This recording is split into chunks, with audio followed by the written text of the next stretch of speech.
London is changing. That's right, London is changing as we speak, and some may say that gentrification may be the cause of that.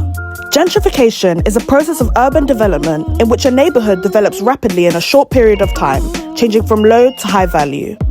The clear aim of gentrification is to reduce crime rates, improve infrastructure, and create economic growth, all while trying to reach the goal of tackling the housing crisis in the UK.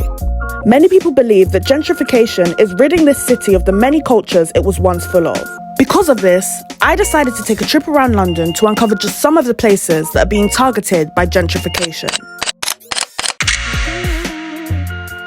Our first stop is Robin Hood Gardens. Located in Popland, East London, it was designed in the late 1960s by married architects Alison and Peter Smithson. The build was finally completed in 1972, but after 40 years, a redevelopment scheme was approved in 2012, which included the demolition of the block of flats. Luckily, I was able to get in contact with a close friend of mine who used to live in the western block of Robin Hood Gardens before it got knocked down, and she agreed to come with me to talk more about how gentrification has affected her and her family. So the western block was over there, where I lived before obviously it got knocked down. We lived on the 7th floor in like a 2-bedroom flat. Some of my friends lived on the other side. It was very lively, very fun, and there were a lot of things to do, but now it's been knocked down and we are currently trying to find another place.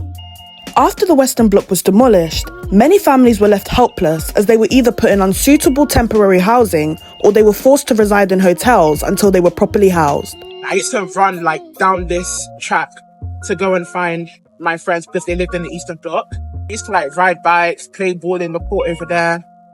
But obviously ever since it got demolished, we've all been rehoused to like different estates.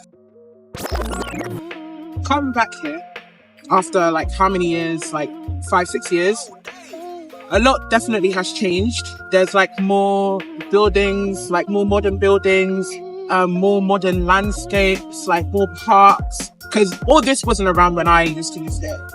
But I think the main thing that I'm concerned about is gentrification means that they're supposed to be updating everything, demolishing things that don't need to be here, which includes the old Eastern Block flats. But the fact that they're still up and they said that they were gonna like demolish it or whatever since like 2012, 2013 just shows that the government and the council, it's either they don't really want to follow up on their plan or they're just like choosing not to, or I don't know, whatever the reason is, they're not doing it. And I think a lot of people are now getting angry because they said that they were going to do it so that they can make space for more new stuff, modern stuff, to try and like modernize the UK as a whole. But obviously it's not working because they haven't done anything.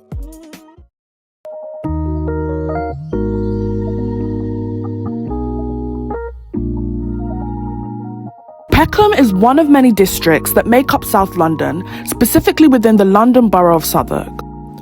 Before Peckham got its reputation for being a dangerous place, it was actually known for being a wealthy residential area in the 16th century. In the 90s, the European Union funded for the iconic Peckham Library in an attempt to try and generate the area. But in recent years, Peckham has been under a multi-million-pound regeneration. Big retail businesses have gradually started to move into Peckham, and unfortunately, this has contributed in pushing out some of the smaller businesses. I wanted to explore this difference further by learning through the eyes of locals and by asking them just one question: is Peckham changing? All these like flats that they're basically knocking down places that people have like spent years to build up, knocking them down, putting all these flats, and like, not to say it's just like middle class people, but I feel like living in Peckham has become a trend. I don't ever feel like I'm being like told I can't be here because of something. Like I've only felt warmth from the people here, and that's like something that I really didn't expect, especially from, you know, an area that is like so quickly being gentrified, that like I feel at home somewhere that isn't my home.